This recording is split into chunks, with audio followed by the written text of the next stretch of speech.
Então, boa tarde.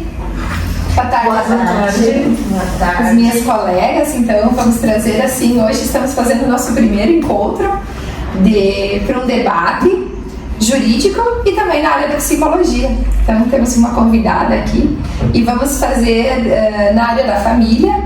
Então, para ir trazendo repercussões, né, que as famílias vivem no momento do divórcio, guarda das crianças, nova formação de família, maternidade e paternidade afetiva, como estar preparado para esses momentos, um pouco quando decidimos também realizar esse projeto que é o casamento, que é a família.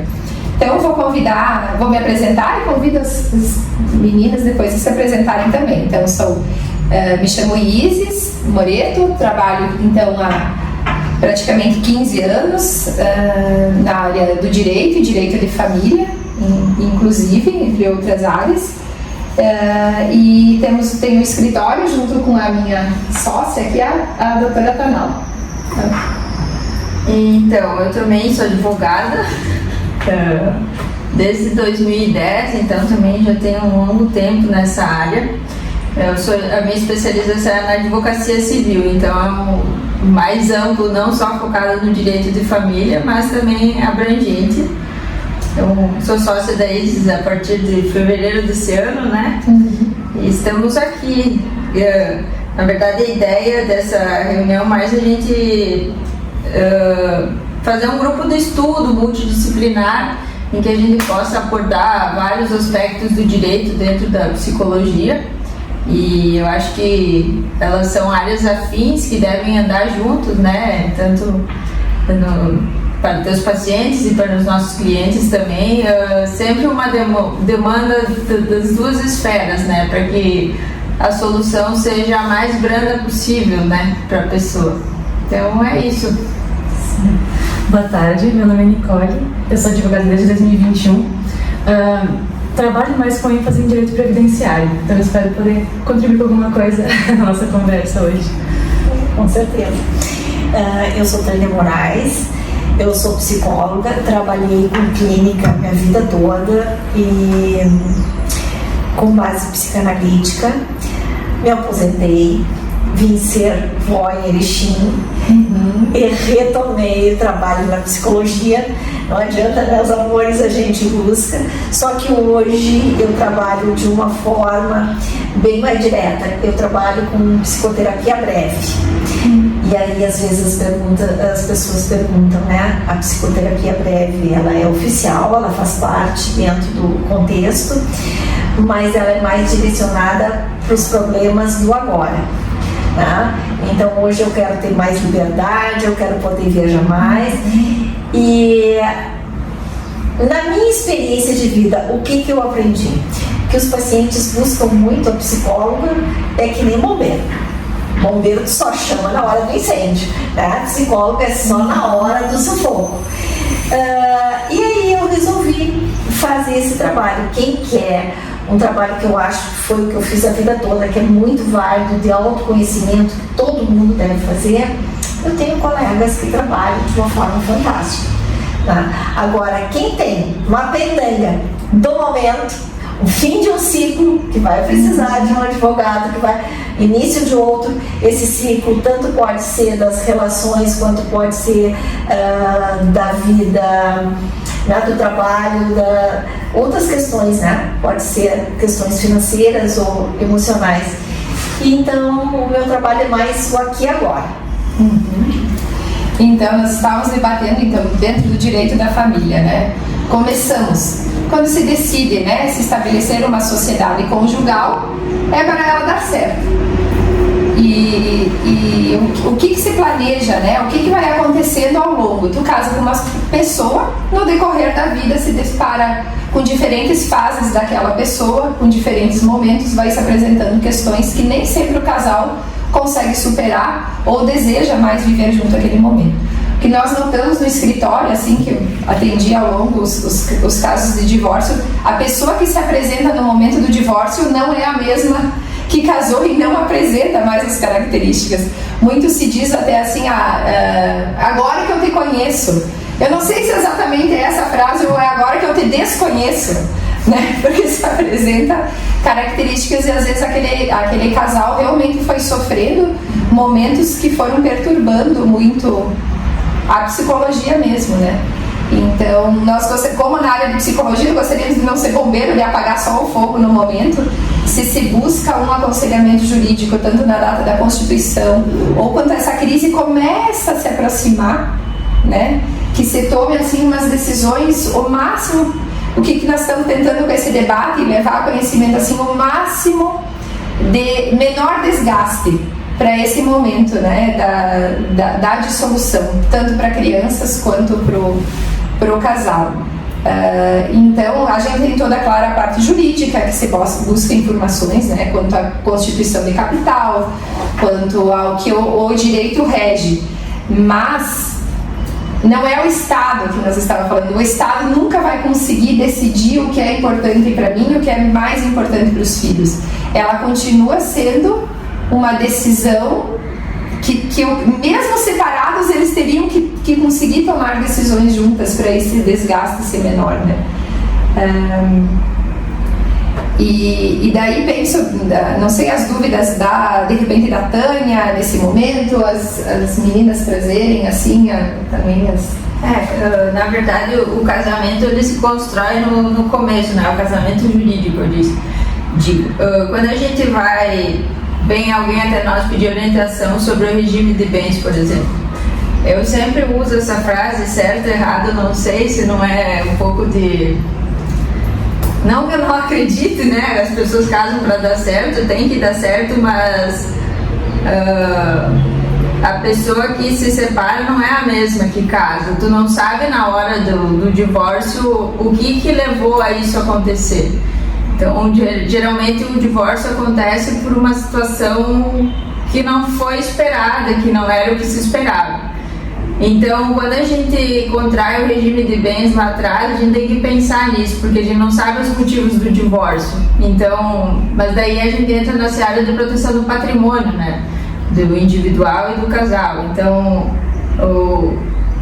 desde o início do casamento, ele pode ser gerido de uma forma organizada em relação ao patrimônio, eu entendo. Se tu estabelece um regime de bens, que tu consegue prever que caso isso ocorra, que teu patrimônio fica protegido e tal, eu acho que isso evita bastante discussão também na hora do divórcio, porque a briga no divórcio, a divergência seria em relação à partilha de bens, a guarda dos filhos, pensionamento, visitação, né? Eu acho que é isso, mas o que mais, talvez, ainda a questão material, eu acho que ela pesa bastante na questão emocional de apego, de briga, disputa. Eu acho que isso tudo prende o casal nisso, sabe? Tem gente que se separa e não partilha bens depois. Eu acho que isso, se fosse resolvido racionalmente no começo do relacionamento, evitaria um monte de demanda. Na verdade, e eu sempre oriento, né, na separação total de bens, eu acho que o regime é o melhor possível, né, porque se vai se pactuando durante a relação o que é dos dois, o que é de um e o que é de outro. Porque de fato a gente não sabe o que vai levar ao divórcio, a gente não sabe o que aconteceu para levar a essa situação. Então, eu acho que desde o começo, se a gente conseguisse, né, pensar racionalmente, mas claro, quando a gente se casa, a gente tá no amor romântico, tá apaixonado, quer dividir tudo, enfim. Sim. Mas não só no casamento, né? Vocês são sócias.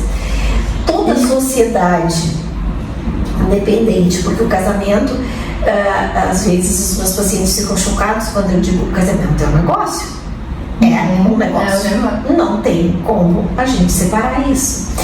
Se toda a sociedade, se todo o negócio fosse bem esclarecido no início, tá? Quando a gente vai terminar essa sociedade, como é que vai ser o final? Se a gente acertasse como vai ser o final, talvez não se precisasse chegar nesse ponto, né? Aí as pessoas, é como se existisse assim um preconceito. Como é que eu vou falar em final se tudo que eu quero é passar uma vida junto? Sim. Tá? Mas ótimo, que bom que nunca precise. Mas começa uma sociedade, como é que nós terminamos a sociedade? Com quem fica a sala? Ou a sala é de quem? Quem é que fica com essa parte, quem fica com aquela? Então já deixar definido, quando nós terminarmos, a gente não precisa discutir, a gente não precisa ter esse desgaste. Olha, a gente está terminando essa sociedade. Tá bom. Essa é a minha parte. Essa é a tua. A gente já combinou quando a gente começou, né? No caso, alugamos ou compramos uma sala juntos. Tá, no caso de terminar a sociedade, a sala fica com X, as outras coisas com Y. Então já ficar definido. Então o início, se fosse bem claro como é que é o final, as coisas seriam muito mais tranquilas.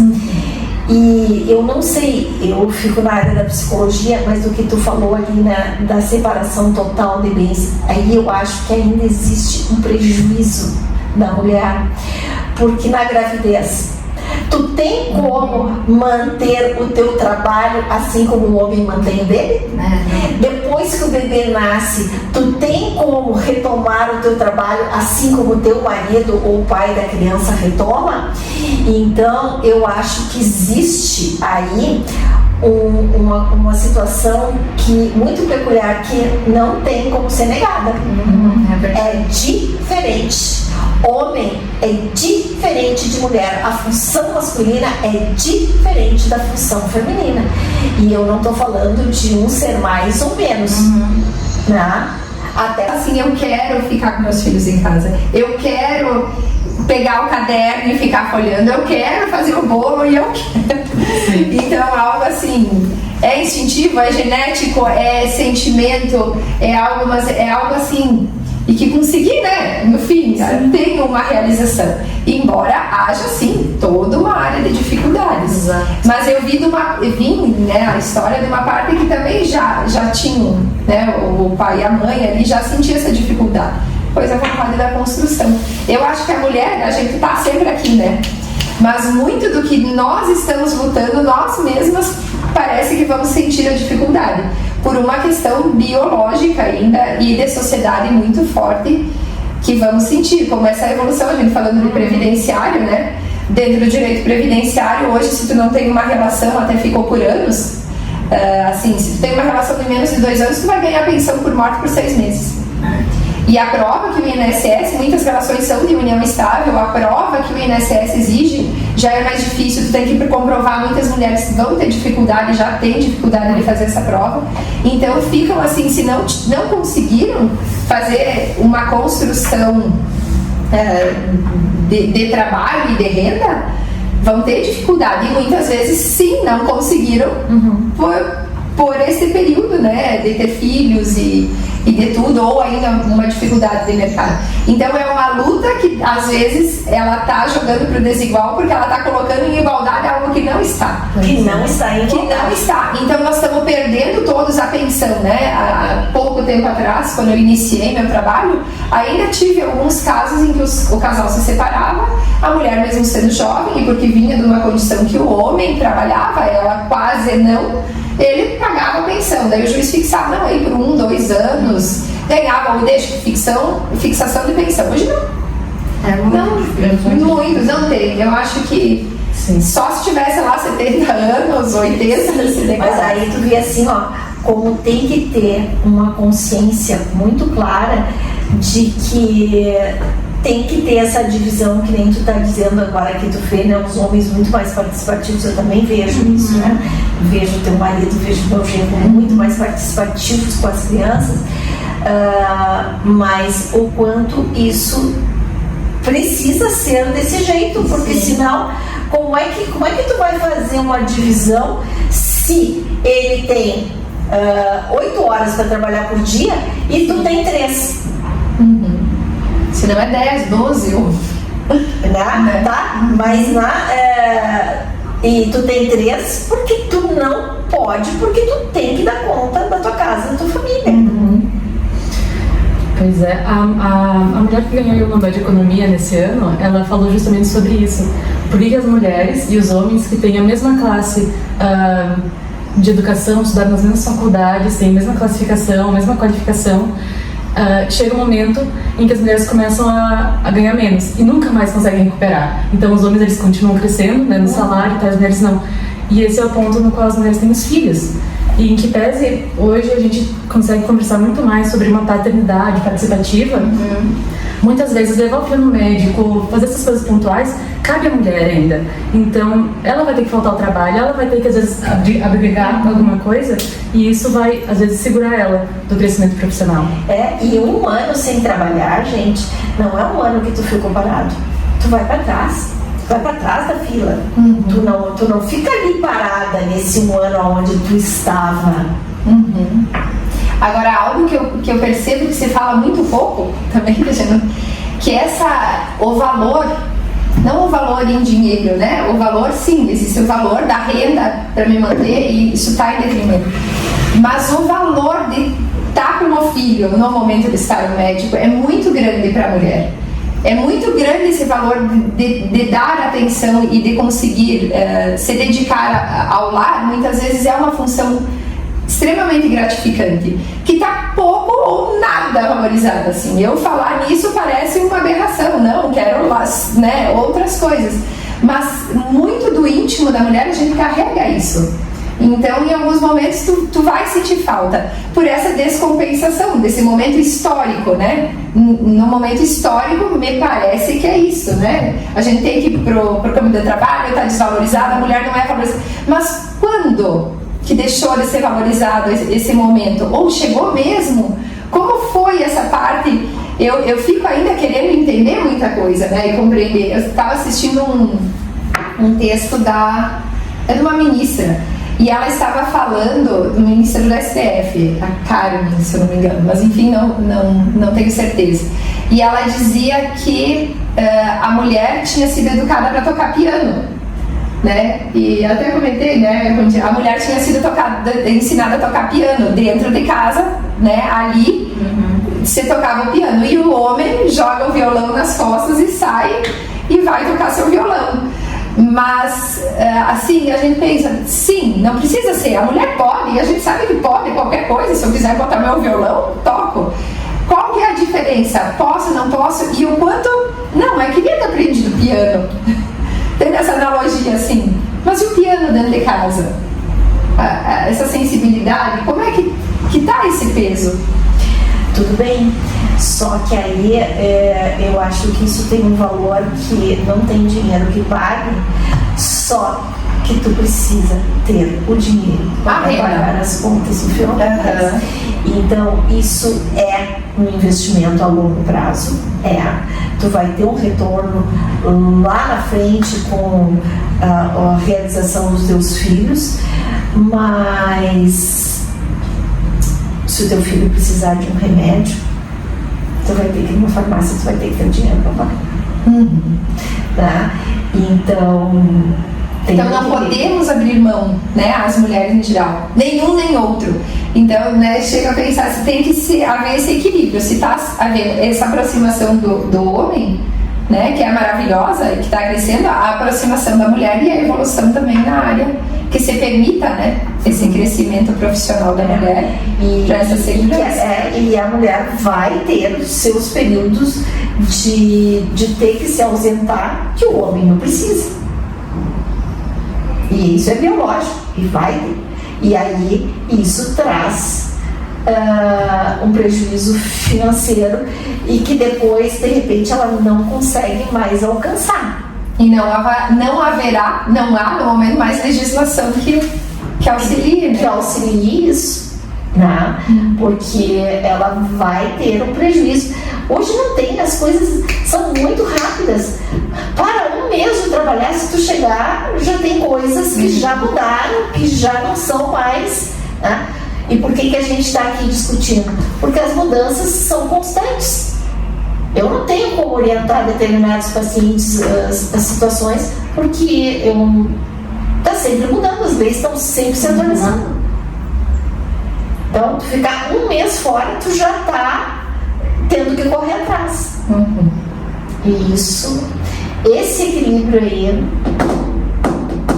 né? E aí tem as decisões. É um malabarismo, né? Aí tem as decisões. Eu quero ter uma vida equilibrada, quero trabalhar, quero conseguir as minhas realizações. E aí, o filho não é para trabalhar, o filho é para somar.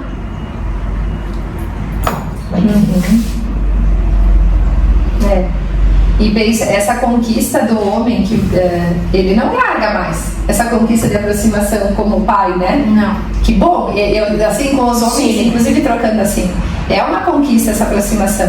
E como é uma conquista nossa, o mercado de trabalho que ninguém quer abrir mão e que é uma satisfação muito grande, né? Sim. Estarmos interagindo nesse sentido. Até porque o teu filho daqui um pouco também vai se orgulhar ou não, né? Sim. Das tuas buscas, das tuas conquistas. Aí, olha o pai como é inteligente. É inteligente ou teve mais espaço para poder continuar andando? Exato. E a gente só consegue então falar em um divórcio se a mulher vai ter independência para poder seguir sozinha independente, né? Sem um provedor. Então, construir o mercado de trabalho, ter uma vida própria, uma vida financeira é muito importante, né? E para isso, né, tem concursos que tu tem que te dedicar muito, tu tem que estudar durante muito tempo e nós temos um relógio biológico que não para, né? Sim. Então tem várias coisas para se ponderar. O casal, a mulher, né? Daí falam já, eu estava assistindo uma entrevista de uma dona da Fábio, fala, se congelei meus óvulos, ela estava com quase 50, né? Já deixa os óvulos congelados para ter mais para frente. Mas daí já se usa de métodos, né? A gente está encontrando com a ciência muitos É um métodos. custo bem alto pra fazer isso. Então não é, né, a grande maioria. Não. Porque E a tua energia com 50 anos para correr atrás. Exatamente. Dentro desse aspecto do divórcio litigioso, Tânia, qual que é a importância da psicoterapia dentro das fases da separação, negação, barganha, depressão, aceitação? O luto também depois, né? É o luto, exato. Olha, eu vou te dizer, eu acho que todo mundo teria que ter o seu psicólogo, assim como se tem o médico, o cardiologista, como se tem o ginecologista, né? Que o meu médico, a gente também deveria ter o seu psicólogo. E eu não acho que tenha que se fazer terapia sempre, né? Mas tem que ter alguém que tenha a tua história, alguém que tu confia, que de vez em quando tu até tira umas férias, né? Mas tu tem que ter aquele caminho e vai ajudar muito a tu ter mais clareza. É como tu botar um óculos. Tu vai enxergar com muito mais clareza, tu vai conseguir passar melhor e permitir que o outro também passe, né? E racionalizar os aspectos, né, do teu sentimento. Que não é fácil e que tu vai ter todas essas etapas que nem tu fala, né? Tu vai passar por elas e de tu te sentir acolhido, que faz parte, né? Não é normal tu ter um casamento de anos, tu ter um relacionamento, tu se separar, ótimo, me separei, que bom. Não, né? É uma perda. Faz parte, é um sofrimento e ele deve ser vivenciado, né? Tu tem que ter aquele período para te poder elaborar o processo e até a questão de passar direto para outra relação, né? Aí tu não tem tempo de... Gente, tu vai carregar junto e tu vai despejar lá na frente aquilo que tu não elaborou. Juridicamente, eu acho que auxilia muito, né, no processo de divórcio, a parte de ter um acompanhamento, né? Faz toda a diferença. Na verdade, ela tira um pouco da questão do sentimento, porque daí fica a cargo do psicólogo e daí a questão da resolução do problema só fica a parte do advogado resolver, o que facilita a parte prática, né? Porque vai chegar um momento no divórcio que tu vai ter que ser prático, tu fica com isso, eu fico com aquilo e deu, porque não tem mais o que fazer. Tá? E é tudo dinheiro. Não é tudo dinheiro, mas o dinheiro está envolvido e ele é importante, sim, né? Ele fez parte da sociedade. Então aqui nós vemos tanto nos inventários, né, falando como em direito de família, nos divórcios, às vezes o ponto, num acordo, numa boa conversa, é aqueles bens.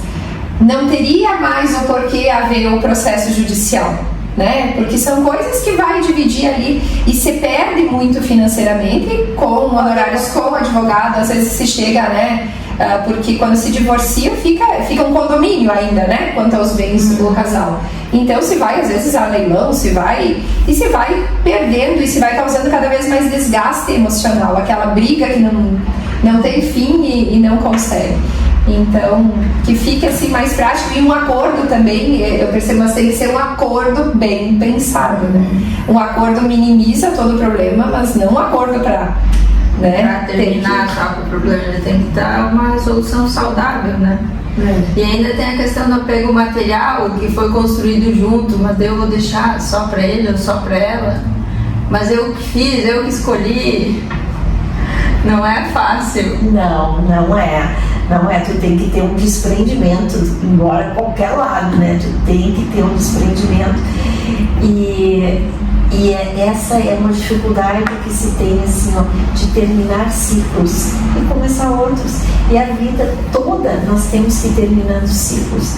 A gente vê muito, principalmente segundo grau, quando termina, é normal as turmas no último ano brigarem. Brigam muito feio os colegas, porque aquilo é um mecanismo de defesa, porque eles passaram anos juntos, e aí é uma maneira assim de ser mais fácil, porque aí se a gente está de mal, não quero mais te ver nunca mais, é mais fácil de eu ir para um lado e tu ir para o outro, né? Então fica muito claro, as pessoas têm muita dificuldade de terminar ciclos. Nós vivemos num mundo de repetição, dia a noite, tá? Semanas, mês, ano. A Terra está sempre se movimentando no mesmo. Então a gente vive num embalo de repetições e a gente se acomoda dentro das repetições. E aí a gente quer se manter ali. A gente resiste muito à questão da inércia. Os filhos quando saem de casa já pensa. Então toda troca de ciclo a gente tem resistência. Sim. E agora também importante assim, esse casal e trazer os aspectos às vezes muito difíceis que realmente esse casal está vivendo, às vezes para um outro, por uma questão, nós estávamos falando até de narcisismo, né? Às vezes a gente tem, tem, né, na psicologia ali o narcisismo, ou às vezes temos violência doméstica, às vezes temos até desvios aí, pedofilia, existe de tudo o que pode acontecer dentro de uma família, né? E que são questões que realmente uma das partes tem que ter a coragem, ela tem que fazer esse trecho antes para chegar num divórcio forte, mas há questões tão imorais já acontecendo ali dentro e de tanto prejuízo, né, para a família que não há opção de reconstrução mais ou de ficar nessa etapa. Tem que ser. E como perceber se eu estou, né, vivendo essa relação, né? Essa relação abusiva, relação depreciativa, que muitas vezes, a maioria dos casos, ao que se vê ainda é a mulher. Acontece isso, né? A Maria da Penha vem aí, né, nos mostrando as consequências. A gente já teve alguns casos assim também muito sérios de depois do divórcio. O cuidado é uma sensibilidade, é um toque assim, é muito. A gente anda lado a lado assim com essas emoções, que tem que ser feito realmente um planejamento para se sentir seguro, né? E para conseguir e depois do divórcio ainda um cuidado, né? Nós até acabamos de ver uma situação no final de semana, né? Tocando em feminicídio. Então, como é que se chegou a esse ponto, né? já com filhos, e ela não é a única, né? O que se viveu ao longo? O que se deparou lá no início dessa relação? Como que essas coisas vão acontecendo, né? E elas vão acontecendo e vão progredindo, né? Sim. Aí, não, mas pediu desculpa, não, mas chorou, não, mas foi porque... Não tem porquê, né, gente? Tem porquê. Abuso, falta de respeito, não tem porquê, né? Não é o que a pessoa diz, é a ação, tem que ser paralela com o que fala. Não entendo ainda porque, no caso, né, levando em consideração o que acontece na maioria com as mulheres, porque a gente se coloca nessa situação de vulnerabilidade perante o outro. Por que aceitar? Por que a gente ainda se coloca nesse lugar de aceitar uma violência, de aceitar ser agredida verbalmente, fisicamente? Ainda não está claro porque essa talvez é uma sensibilidade mesmo da mulher de aceitar. Com base, né, nas experiências pessoais da gente, eu não aceito, eu não aceitaria. Mas por que tem mulheres que aceitam permanecer num relacionamento dentro do aspecto psicológico? Por que tem pessoas que usam droga? Por que droga é droga? Né? Ela dá uma sensação de prazer momentâneo, fácil e tu exatamente, exatamente. E então a parte psicológica é muito parecida. As pessoas, elas são dependentes emocionais, elas precisam daquela droga, né? É incrível. A dependência química e a emocional, elas são muito semelhantes. Muito semelhantes. Tu sabe que aquilo te faz mal, tu sabe que aquilo é péssimo, tu sabe que aquilo é droga, mas tu continua usando porque aí te dá, a busca por aquele prazer. E principalmente, né, eu estava falando do narcisista. O narcisista, no início de uma relação, ele encanta. O que tu gosta, né? Sim, ele faz tudo. Eu sou apaixonado por uma mulher que usa cor-de-rosa. Nossa, uma mulher que usa cor-de-rosa, né? Então, assim, o que eu vou buscar dentro daquilo que eu vejo e vou te dizer tudo o que tu quer ouvir, né? As morenas, porque, no caso, se for... é uma loira que me encanta, né? Então eles vão buscando tudo que tu oferece de possibilidades, né? É impressionante, assim, eles te prometem um mundo e aí isso te encanta. Eu achei um homem perfeito. E o que acontece? Quando ele consegue te dominar, ele começa a te botar para baixo. Eu nunca entendi isso né, já li várias coisas sobre o narcisismo, eu nunca entendi isso, se é uma atitude consciente ou não dele de fazer isso, porque eu já ouvi relato, por exemplo, uma pessoa me contou lá que estava num relacionamento assim, ela percebeu depois, e daí ela lembrou de como foi minando, né, ela, por exemplo, ela usava salto. Um dia ele falou pra ela assim, eu acho bonito mulher que usa sapatilha. Ela começou a usar sapatilha. Ela usava saia curta, daí falava, olha, eu não gosto de mulher que usa saia curta. Ela começou a usar saia comprida. E ela demorou pra perceber que se tratava disso, que era um jogo. Só que daí, ela me falando, eu pensava, como que a pessoa, se ela faz isso consciente ou não é consciente? Tipo, o narcisista, ele trabalha no consciente, eu vou fazer isso para depois acontecer isso, ou é subconsciente, ele vai fazendo e não tem noção do que ele está fazendo? Ele tem noção. Tem noção. Ele não é psicopata, ele tem noção. É que o narcisista, na verdade, ele gosta dele, né? O que é melhor para ele, o que traz vantagem para ele, o que traz mais segurança para ele. Então é um jogo, é um funcionamento, né? Ele conduz conscientemente, tipo, eu vou fazer isso para chegar nisso.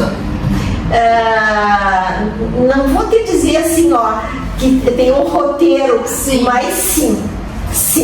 E se ele terminar com aquela pessoa, ele vai se envolver com outra e vai fazer, no mesmo jogo, usa até as mesmas palavras. Só troca de cor, porque aí a cor não é mais rosa, aí a cor é off-white, então aí vamos trocar de cor. Troca de cor. A cor que me encanta é esse azul esverdeado, né? Então ele vai só adaptando, porque e é como no início eu disse, ou ele é o herói da história ou ele é a grande vítima. Né? Ele sempre, nos lugares que ele vai, ele é o herói. Ele que fez, ele que isso, ele que aquilo, ele sempre é o herói. E aí, quando ele é apertado de alguma forma, olha o que fizeram comigo. Olha. Sim. Ele é a vítima. Ele é a grande vítima. Então, ele sempre passa de herói para vítima, de vítima para herói. Eu não sei, não quero colocar o homem como o grande vilão, né, do nosso. Não, mas tem mulheres também. Mas isso que eu ia perguntar, se tem mulheres também. Mas o homem é mais, aparece mais, em número maior. Sim. Mas tem mulheres narcisistas, e eu vou ter que dizer, né? O homem narcisista, ele gosta de. Ele gosta dele, né? Muitas vezes, quando ele não consegue ter um bom domínio da mulher, ele convence a mulher a ter filho, porque aí ele não entra na relação, porque tem mulheres que não permitem a relação, ela com o filho não permite a triangulação, mas o narcisista, aí ele incentiva que sejam os dois e ele sai fora. Aí é ótimo, porque o narcisista normalmente ele trai, então fica muito fácil para ele trair, né? E se o filho é mal educado, foi a mãe que não educou direito. Se o filho fez uma coisa bem, puxou pelo pai, inteligente que nem o pai. Tudo que for errado foi a mãe que não ensinou, tudo que deu certo por causa dele, né? Mas ele normalmente não se envolve muito com o filho, nada. Não se envolve com o filho. E a mulher faz muito uso dos filhos, a mulher narcisista. Ela joga com os filhos para conseguir as coisas que ela quer. Ela joga sem, assim, ó, sem piedade. Daí a gente entra mais nessa área da alienação parental, que na verdade faz esse distanciamento proposital, né? Sim. Do outro. Sim. Tá? E a mulher narcisista é um pouquinho diferente, mas ela é cruel. Ela é cruel, principalmente com os filhos. Normalmente ela tem um filho que é o escolhido dela, que é o que puxou por ela, então vai ser o bom. Normalmente é o que é mais, que tem mais desvios, digamos assim, né? Os outros que são mais estudiosos, mais dedicados, né? E aí assim, ó, o mais estudioso só é porque eu te paguei, só é porque eu te proporcionei, porque tu sempre isso, sempre botando pra baixo. E é um perfil comportamental, né? Que na verdade a pessoa que nunca vai admitir, dificilmente ela vai fazer uma terapia. Não, nem tem terapia. Tu sabe que o narcisista, ele vai pra terapia assim, ó, se ele se vê encurralado, que a mulher consiga perceber o jogo e eu só vou ficar contigo se tu for. Ele vai pra terapia. Mas ele também, ele não se entrega pra terapeuta, ele só conta o lado que convém, né? Então, se não é um terapeuta bem experiente, ele enrola. Sim, ele enrola. Tá? Mas só vai se tiver assim, ó, totalmente encurralado, sem saída. Vou pra terapia. E aí é ótimo, porque aí assim, ó, sabe as atitudes que eles fazem? Foi a terapeuta que me disse que assim eu tenho que fazer. Não foi ela que me ensinou, não. Isso faz parte.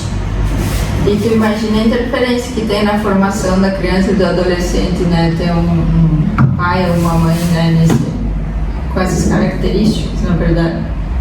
Eu vou te dizer que aí, pros filhos, eu até pela experiência, e a minha amostra é pequenininha, né, de dentro do consultório, mas os filhos é pior a mãe narcisista, porque a mãe aí, ela consegue dar muito conta do filho, né? Se o pai é narcisista, claro que ele tem toda essa falta e tudo, mas ele tem a mãe. Agora, quando a mãe é narcisista, gente, a mãe né? Porque assim, ó, mãe não tem. A mãe pode dizer, tu não é filho do teu pai, ele não ser. Agora, o pai dizer, tu não é filho da tua mãe, né? Então a mãe é muito mais raiz, digamos assim, nesse sentido, né? Acho que os dois são, cada um tem o seu papel muito importante, mas nesse sentido. Então, uma mãe narcisista, o estrago para os filhos é maior. Tem graus, tá? Não é todo narcisista, não, tem graus. Tem o narcisista que é só um pouquinho, e tem o narcisista que chega quase na psicopatia, né? Quase. Mais um pouquinho e vai para o psicopata. Então, chega lá, é bem complicado. E essa pessoa, por exemplo, o caso que a Isis relatou do fim de semana, que chega nessas vias de cometer feminicídio, qual que seria geralmente o diagnóstico, digamos assim, seria mais dependente emocional, seria mais... Um narcisista lá em cima, não o narcisista lá, ou o psicopata mesmo, né? Sabe que, bom, tá aqui relatar um caso aqui. Um casal atendendo um divórcio e ele pronto para dar tudo para ela. Era uma situação que chamava atenção. Eu era muito nova e ele queria proporcionar tudo para ela. Não o que tu quiser de pensão, o que tu quiser pro filho, o que tu quiser moral, tudo. Tratando ela, eu disse, por que essa mulher nova quer se separar? Passou uma semana, homicídio. Então assim, ó, situação. E outra coisa, o narcisista não trata mal ninguém na frente de outra pessoa, tá? Então isso já é assim, ó, blim blim blim blim blim, tratando super bem na tua frente, que era por que essa mulher está querendo se separar com esse homem tão... Então temos que levar em consideração que o normal é chegar quebrando tudo. É o mais normal no momento do divórcio do que se apresentar uma situação que aparece que tá... Eu gosto muito de ti, mas eu quero me separar? Não, se gostar muito ou você trata muito bem, a mulher quer se separar, são situações que realmente, né? Não, a separação é porque teve uma queda. E às vezes ele circula a família, né? Porque a família tem o narcisista como perfeito e não entende a mulher que quer sair do relacionamento porque ele é perfeito. E ele coloca ela como a grande vilã. Mas olha que interessante a gente ficar atento nisso, né? Mesmo quando atende um casal querendo se divorciar, porque a gente não tem experiência de aí saber é homem gentil, encantador. Na frente dos outros e ele vai conquistando as pessoas que são chaves, né, da família e coisa assim e assim, ó, aí digamos a mulher tem duas amigas, aí ele começa a mirar, aquela tua amiga tu nota que ela tem ciúmes de ti, sabe? Ele vai te minando e te... A melhor escolha é sempre a escolha informada, né? Então, acho que cabe muita gente conseguir informar. Claro que quando a gente vai ter um cliente que ele tá para se casar, a gente não vai conseguir falar, tá, ele precisa separar, e os bens, e eventuais filhos, e eventual separação. A gente não vai conseguir, né? Que o casal converse, né? Exato. Desde sempre. Porque senão eu também já atendi clientes assim, tá, mas qual que é o regime de casamento? Não sei. Mas essa casa, daí era a casa de uma que veio dos pais, essa casa tá no nome do teu marido, tá no teu nome? Não sei. Então uma pessoa que pode se encontrar totalmente desamparada, né? Exato. Se não tá conversando. Exato. E esse não é bom, né? Imagina aí, mais casando, sentar e olhar assim, tá, mas como é que vai ficar? Parece que não é agradável como falar de mas é essencial e assim dá um resultado a longo prazo, como a Tânia estava falando, né? Como que vai ser o final? Então, talvez seja algo que a gente devesse normalizar, então, fazer uma conversa, né, com o advogado, falar também, a gente não pensa nisso, né? Normalmente o casamento é uma questão de afeto ou de construir família, mas pro direito o casamento é um contrato. É um negócio. Não tem nada a ver. É um negócio. Exato, então a gente tem que ver também quais são as cláusulas redutórias do casamento, né? Colocar os limites também. Existe muito uma confusão assim, entre o patrimônio, entre a vida do casal, entre os filhos, entre relacionamentos passados. Ai, amor não é negócio. Gente, é negócio sim. É negócio, não tem como. sociedade conjugal, né? Eu disse o termo. Na verdade, a gente proteger o patrimônio, querendo ou não, se uma das partes, né, tem algum risco financeiro com a atividade que exerce, né, daqui a pouco vai perder tudo e né, um faz uma coisa e o outro, né, quando se tem um risco financeiro, eu acho importante até porque tu preserva os bens, né, e a subsistência dos filhos também, pensando assim, porque daí tu não compromete tudo. Se um tem uma atividade de risco e tu tá num regime de separação total, tem que saber que tipo a outra parte tá a salvo, né, desse risco. Então também é importante. E o que de repente a Tânia não sai, o que tá pronto para, já tem um grupo de estudo pronto para mudar o Código Civil, né?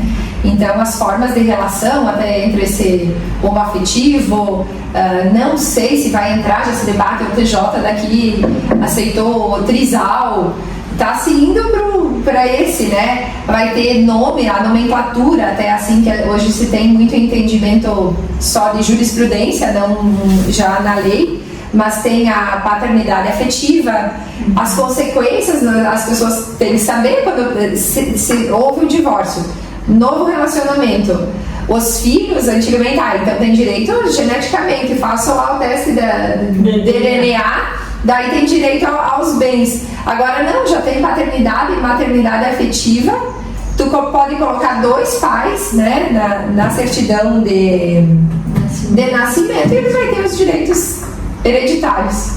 Então tem que estar assim ciente de tudo conforme o que vamos optando na vida, que é esse o que se está contemplando, né? E daí entra naquele aspecto, né? Num caso assim, tem um pai afetivo e um pai que paga pensão. E aí como que fica para aquele que paga pensão, que não tem contato com a criança? Ele é responsável por prover a criança, mas o afeto de fato é o outro que tá fazendo essa parte, não que ele não queira, mas a gente fica nessa, tá bom, eu sustento e tal, é a obrigação, e é uma obrigação legal que ele tem, mas a questão de convivência daí não, porque ela tem outro pai afetivo. Daí ainda existe a ação de abandono afetivo. Pois é, então cada caso é um caso, né? A gente entra em vários aspectos de discussão nessa questão desse reconhecimento afetivo, né? Como que fica esse aspecto legal da pensão? O pai biológico ainda é responsável? Na teoria ele é, mas e aí? A educação tá com o outro. Porque não é só de prover, né? É a questão também de zelo e educação, né? Não é só dinheiro, é todo o resto, né? Todo aspecto de responsabilidade. Por exemplo, se essa criança cometeu um crime, um adolescente, sei lá. Só se foi questões do direito, né? O pai biológico que responde, mas não é ele que, pelo menos é. Nem ele não educou, não estava dentro da casa, né? Ou fazendo o acompanhamento. É tudo isso. O direito e a psicologia. Para poder fazer uma paralela dos dois, né? E a gente pensa assim, o código é uma mudança muito, muito grande, né? Se nós pensarmos nos avós que estavam aí, né? Que tivemos contato, a formação da família e agora. E debatimos também que, embora ela fosse rígida e fechada, as situações que hoje se ampara aconteciam de toda forma. Sim. todas essas situações amparadas hoje pelo direito, também entramos o direito, ele como que nós conversamos, ele dá a direção de como deve ser ou não? Todos são livres para optar, né? Essa é uma função do direito ou não? Ele não impõe a moral ou ele só, né? Qual que é essa moral? Regulamenta o que já existe, né? Dentro de toda essa formação que se está aceitando, e penso que é mundial, né? Mundial ocidental. Né? Oriental já é outra. Porque primeiro as coisas acontecem, depois a gente regulamenta a situação. Mas nós tínhamos o Código de 1916, que foi alterado pelo 2002. Então, até ali tem um artigo, não está aberto aqui, mas o homem podia devolver a mulher se ele descobrisse que ela já era deflorada. Devolver, então o aspecto assim, tratando como uma mercadoria, né? Então, mas como é que funcionava, né? Funcionava assim, a mulher o pai era o dono. E aí o pai no casamento entregava para outro dono. A mulher passava de um dono para outro.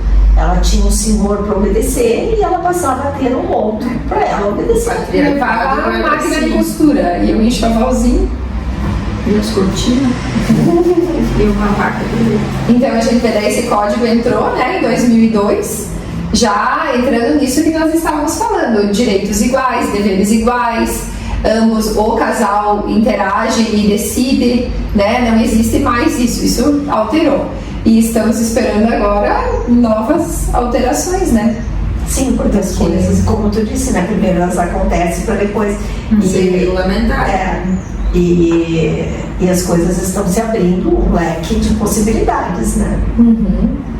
Que antes que não existisse, mas era atrás da cortina. Não era regulamentar. E protegia, o que nós conversávamos também outro dia, protegia uma propriedade privada, que vem lá do direito romano, porque isso, imagina se hoje, né, nós temos as dificuldades dos inventários, o que vai ser esses filho afetivo, filho biológico, né, a família assim se repartindo, ela desconstitui essa propriedade privada, vai ser difícil. Nós ainda vamos assistir muita coisa, tanto na psicologia quanto no direito, né? Porque o que vai acontecer quando for um trisal, né? Duas mulheres optarem por ter um homem, dois homens, ter uma mulher, como é que vai ser isso?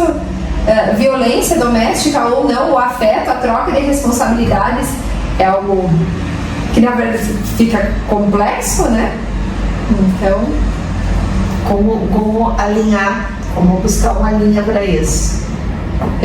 Dentro da biologia, né, que temos também, dentro da que nós trazemos, a parte biológica, ela não está, embora também se veja na área do direito, está entrando muita legislação para inclusive alterar, né, coisas assim que vai dar conversa. E a gente vê aí assim, muitas decisões que também são bem questionáveis, né?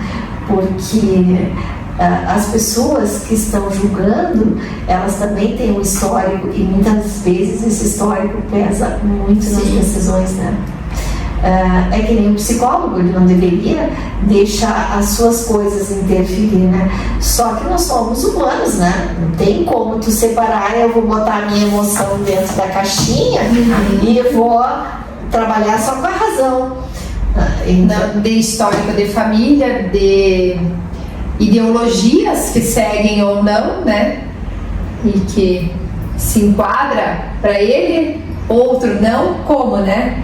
Então, se fortificar como pessoa, né? É o que estava dizendo, achei tão bom assim, tudo que não, que pudéssemos não atirar para o Estado decidir, que conseguíssemos ter a própria formação para decidirmos melhor, né? Do que esperar uma resposta de lá. O trabalho do psicólogo nisso.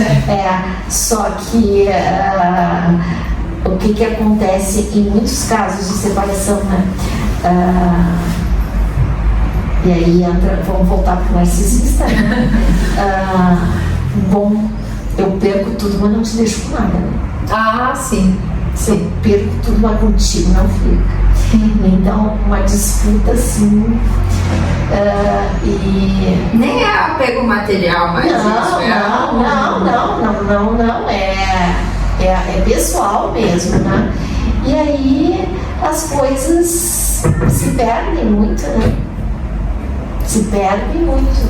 E se tem filhos, quem é que é os mais prejudicados, né? Tu imagina, né, uma criança em plena formação de caráter se deparar com uma situação que ela não tem idade para lidar com isso, não tem emocional formado, é muito difícil.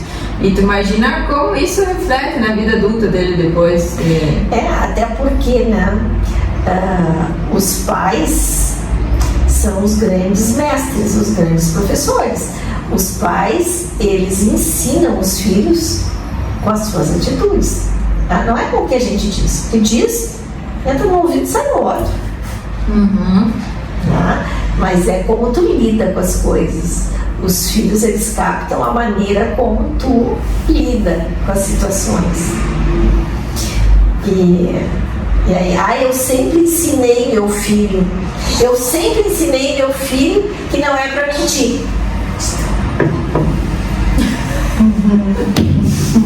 Sim. Não pode mentir.